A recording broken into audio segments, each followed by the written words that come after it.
예, 저 역시 요소수라는 게 뭔지 잘 몰랐는데 요즘 갑자기 요소수 대란이 일고 있다고 해서 이게 과연 무슨 상황인지 궁금하긴 마찬가지입니다. 왜 이런 문제가 생겼는지 지금부터 따져보도록 하겠습니다. 자, 최원희 기자, 일단 이 요소수라는 게 뭡니까? 요소수는요, 디젤차에서 배출되는 발암물질을 줄이는 역할을 합니다. 예. 환경 규제 강화로 국내에도 2015년 이후 디젤차에 요소수 투입이 의무화됐는데요.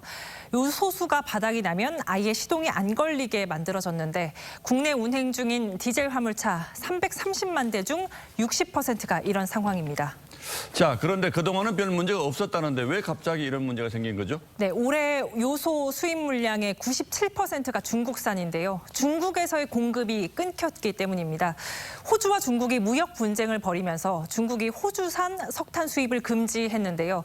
이 석탄이 부족해지자 석탄이 원료인 요소의 수출 억제에 중국이 나선 겁니다.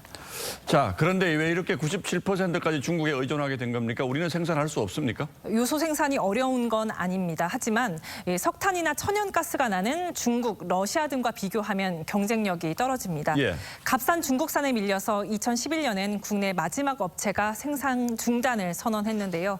싸니까 수입하면 된다고 생각을 했다가 예상치 못한 문제가 생긴 겁니다.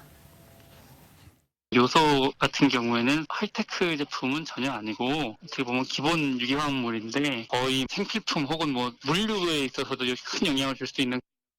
예, 이것도 크게 보면 글로벌 공급망 문제 이런 것 비슷한데 그렇게 보면 지난 2019년 한일 갈등 당시 반도체 소재 대란 이것도 생각이 나는군요. 네, 지난 2019년 일본의 수출 규제 당시 소재, 부품, 장비 국산화와 수입 다변화를 추진하면서 이 100대 핵심 품목의 대일 의존도는 2년 새 31%에서 25%까지 떨어졌습니다.